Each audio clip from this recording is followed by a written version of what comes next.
Silver Surfer versus Dr. Manhattan. Two bald naked guys with unlimited, incomprehensible power are going at it. But in this fight, well, who's ultimately coming out on top? And really, is it even gonna be close? Let's get into it. Dr. Manhattan, also known as John Osterman, was just your average physicist until he became a being with godlike powers. His origin story starts in Watchmen, a classic series that will really make you question your own existence. In this story, John Osterman was working in his laboratory when he got caught in an intrinsic field subtractor, which is just a fancy way of saying he was disintegrated and killed. But then he was reassembled again on a quantum level, giving him godlike powers. So what are Dr. Manhattan's powers, you might be asking? Good question. Well, for starters, he can manipulate matter and energy, create and destroy life, and even manipulate time itself. Basically, he's the ultimate cheat code. He can teleport anywhere in the world instantly, which means he never has to deal with traffic. And he's virtually indestructible, so you can forget about trying to fight him. He can create objects out of thin air. He can even raise the dead. That's literally just scratching the surface here. Dr. Manhattan's powers also extend to his sense of time. He has a complete understanding of time as a linear concept, meaning he can see the past, present, and future all at once. This makes it easy for him to predict events and make strategic decisions. In other words, he's always the smartest guy in the room, always multiple steps ahead of everyone around him. And then another thing that makes Dr. Manhattan truly powerful is actually his complete detachment from his emotions. Believe it or not, he doesn't feel happiness, he doesn't feel love, he doesn't even feel hatred or anger, he just doesn't feel. And because of that, it actually allows him to make decisions and take actions that would be impossible for pretty much any hero in the DC universe. And sometimes that's not always the best thing. Remember how Manhattan has a completely different view of time than we do? How he can see time as an actual concept and perceive the past, present, and future all at the same time? But how he can exist in all time, everywhere, all the time, literally being in every timeline at once?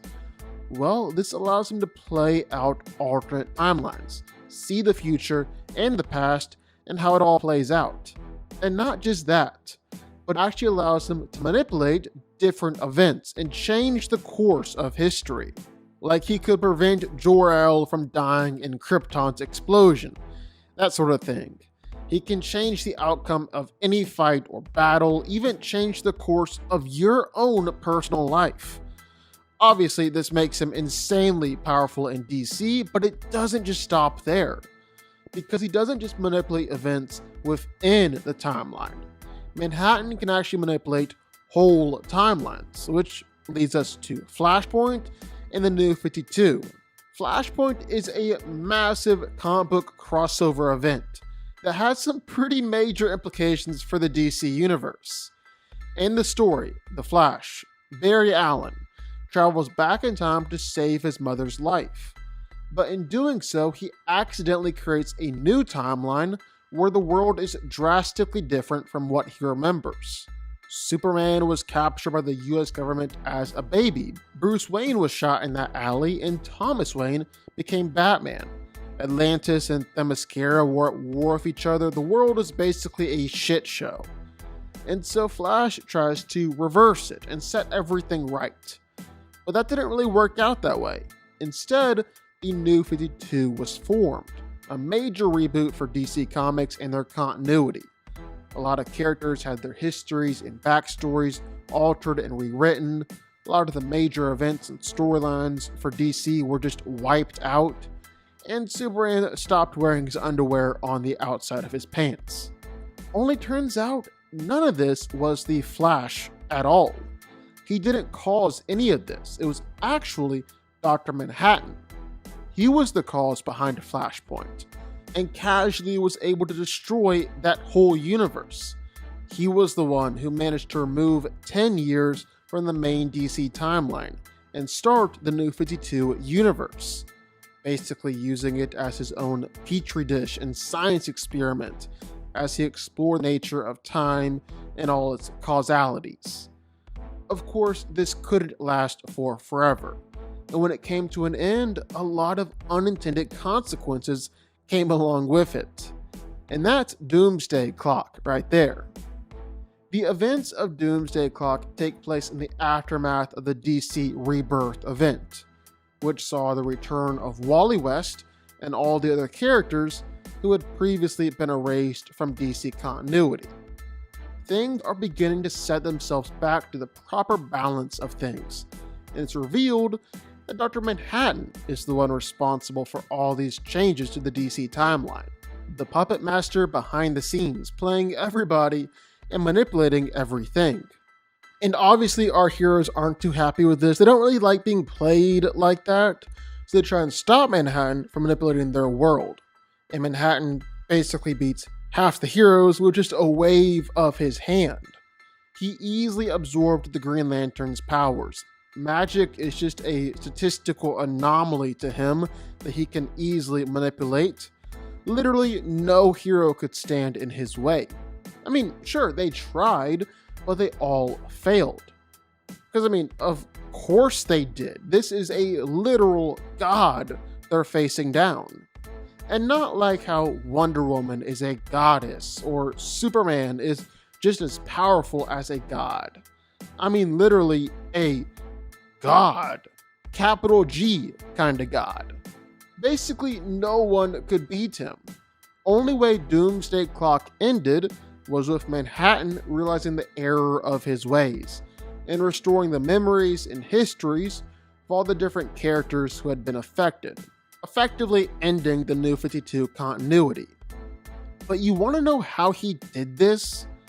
Well, he took the DC Metaverse, a single unique universe, and destroyed the whole thing, then restarted and kicked it off again, this time without him intervening. He ultimately decided to leave the DC universe altogether, believing it was better to leave it alone to heal on its own. But this wasn't even the end for Dr. Manhattan. There's always a bigger proverbial fish in the pond, or in the comics, a bigger, more plot-protected fish. And this one just so happened to be the Batman who laughs. Now, this isn't the original Dr. Manhattan, let's just make that clear. Instead, this takes place in Dark Knight's death metal, and is instead a Batman version of Dr. Manhattan. A Batman-Hattan. Still, it shows how powerful any Dr. Manhattan can be.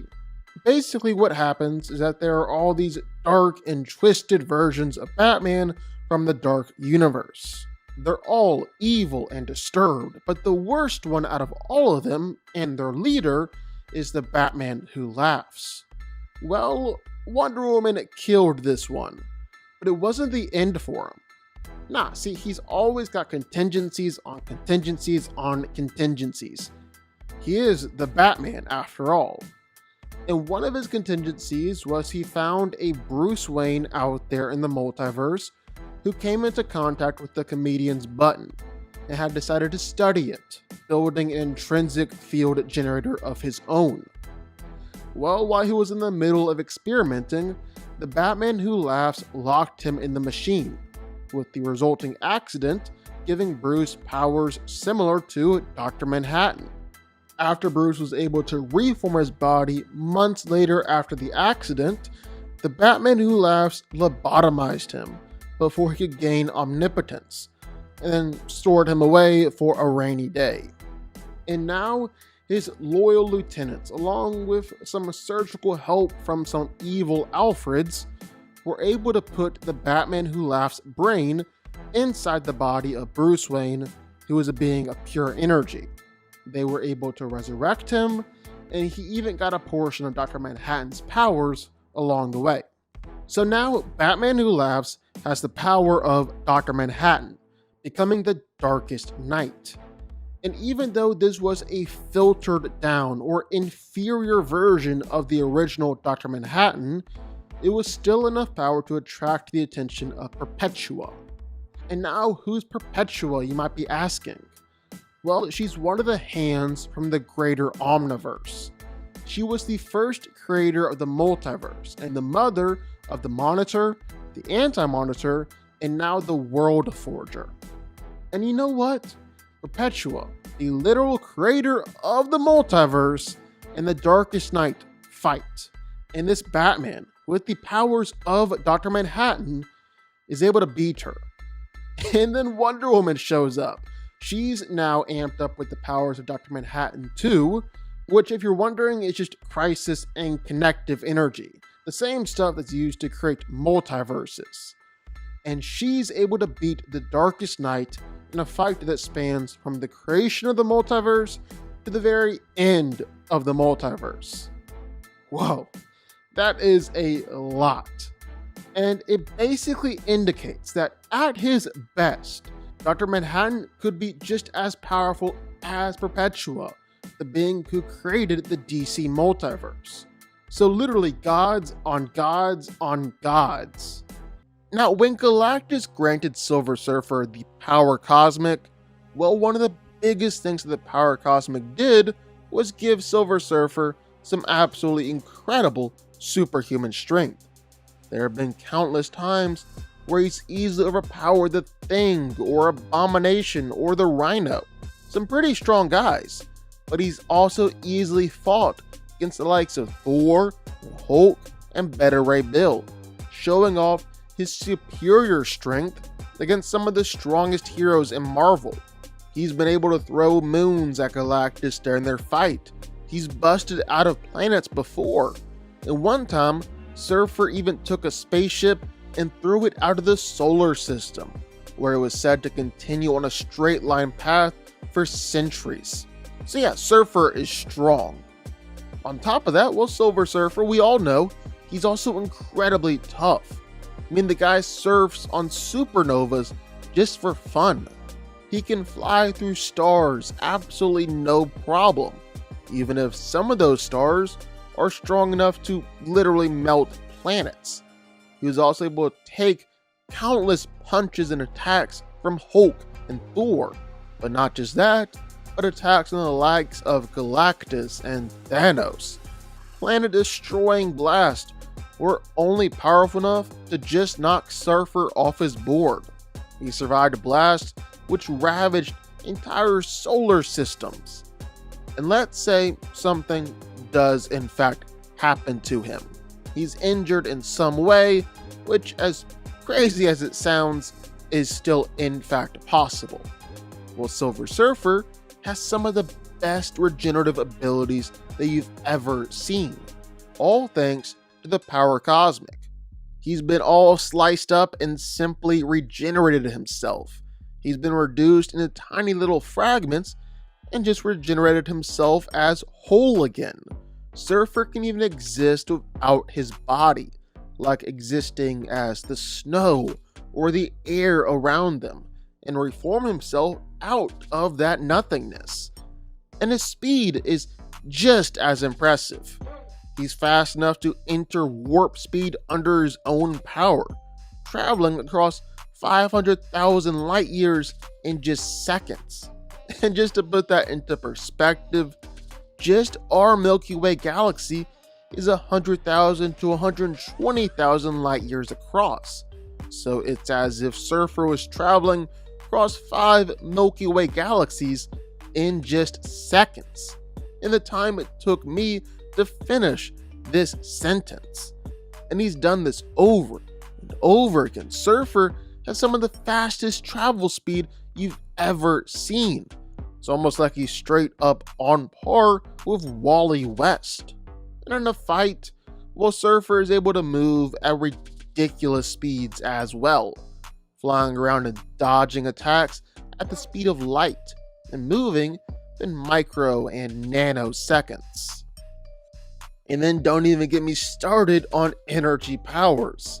The big guy has regularly been able to destroy planets with his energy blast, sometimes doing it just to prove a point. And everything around him also just backs up the point that Surfer has planetary level energy blasts. But while that's incredibly impressive, I think for Surfer, the bigger thing is just all the versatility that comes along with his energy powers. Silver Surfer has the ability to create force fields to shield himself from attacks, but he can also absorb any incoming energy attack too. He's also been able to absorb some smaller scale energy blasts and things like that. But he's also taken all the attacks from an entire alien starship fleet, take all of that energy and actually use it to rekindle a dying star. Not just that, but he's taken the Unilord's power before, returned it 1,000,000 times over, annihilating a solar system. And on top of that is just his actual energy manipulation. He can manipulate an opponent's own energy powers, quickly taking their energy and turning it against them. And if Surfer wanted to, he can do this on an absolutely astronomical scale. Like Surfer has taken the energy of the Big Crunch before, basically the antithesis of the Big Bang, where the universe stops growing and starts shrinking until it returns to nothingness. And he channeled all that energy and power in order to defeat two chromial gods. Now, obviously those last two feats are Silver Surfer at the absolute height of his powers, but I felt like we could still include them, just to show the truest extent of what Silver Surfer is capable of doing. On top of that, while Silver Surfer has basically every power in the book, and that's not even really an exaggeration. He's able to manipulate matter, which, while that often looks like changing the environment around him, he can also effectively atomize an opponent, instantly defeating him with just one shot. Or if he wants to take his time with it, well, Surfer can also manipulate and completely mess with an enemy's insides, torturing them before finally killing them. Surfer can manipulate gravity around him. He can travel through dimensions, and he can travel through time and perceive all of time at once. He can manipulate an opponent's soul, even entering into the astral plane in order to destroy souls altogether. He's secretly one of the most powerful telepaths in the universe. He's shown off telekinesis before and can turn intangible. Silver Surfer can even create life all around him. So yeah, I wasn't kidding when I said that Surfer had pretty much every other power out there. So who's winning here? Well, let's break it down. Now, Silver Surfer clearly has some serious feats to his name. He's one of Marvel's most powerful characters. In fact, Mr. Fantastic considers the Silver Surfer to be the most powerful being in the galaxy.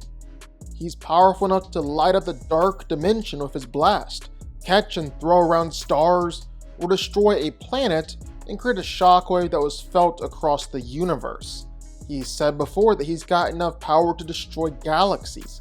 He can actually contain the power of 2 whole universes inside of himself, and he's manipulated the Big Crunch before, which is basically like the equal and opposite of the Big Bang.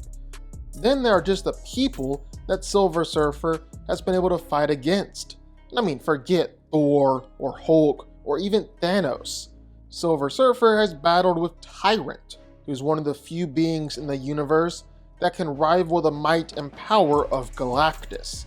He fought against Null and made Null bleed with his attacks, with Null being able to one-shot Celestials with ease. Silver Surfer even managed to fight against the Griever at the end of all things, battling against the villain for 16 minutes and 4 seconds. And just in case you don't know how impressive that is, well, the Griever at the end of all things is said to be an abstract embodiment of the very concept of entropy. capable of bringing an end to all of the multiverse. And sure, Surfer lost that fight and knew he was going to lose that fight, but just being able to last 15 minutes against a being like that, well, that is insanely impressive. However, even with all of that, well, it's still very hard to compare to Dr. Manhattan, because Dr. Manhattan has some absolutely crazy powers, just wild. I mean, he can absolutely toy with all the heroes of Earth, could wipe them all out in an instant, but just chooses not to. He can literally do just about anything. I'm talking reality manipulation, time manipulation, matter manipulation, energy manipulation, quantum manipulation on a universal, even multiversal level scale. He's omnipresent, can exist in the past, present, and future simultaneously, existing everywhere all at once. He's immortal because he can reconstruct himself on a molecular basis, he can create life and reverse death, even operate on such a high level that he can warp reality in the DC universe and recreate the metaverse. Then, like we said, he just straight up stole the last 10 years of the DC universe in order to create the New 52 for himself. Dr. Manhattan is such a powerful being that Mr. Mxyzptlk himself is scared of him. Mr. Mix, a fifth dimensional imp who can potentially destroy the entire multiverse and then recreate it, said that Dr. Manhattan is more powerful than him. Manhattan has even gone so far as to destroy and recreate the universe itself, and by doing so, essentially recreate the metaverse, the fundamentals of everything from timelines to realities to universes. He's brimming with connective energy, which is the opposite of crisis energy, the stuff that Perpetua used to create the main multiverse. And Wonder Woman actually used his powers to stalemate Perpetua in a huge clash. And again, just look at how he was able to fight against the Justice League. He was able to fight against pretty much all of them at once, some true heavy hitters too, like Superman, Wonder Woman, Green Lantern, Captain Atom, Martian Manhunter, Supergirl, Shazam, all of them. And they could do nothing. They could do nothing. The only one who even managed to remotely hurt Dr. Manhattan was Captain Atom, one of the most powerful members of the League, and a guy who's got very similar powers to Silver Surfer. And Manhattan came back like just moments later, absolutely no problem, not a scratch on him. If Captain Atom can't do anything to Dr. Manhattan, then how could Silver Surfer? I mean, for as powerful as Surfer is, what's he doing here? The answer? Nothing. This fight isn't even close. Dr. Manhattan is beating Silver Surfer, no question about it. Dr. Manhattan wins. But what do y'all think? Sound off in the comments down below. I know you're gonna have thoughts and feelings on this one for sure. If you stuck around this long and made it to the end of the video, that's amazing. Thank you so much for watching and for supporting us. And if you want to go subscribe, well, go subscribe. You're going to see more videos like this one every single week. I'll see y'all then. I'll see y'all next time.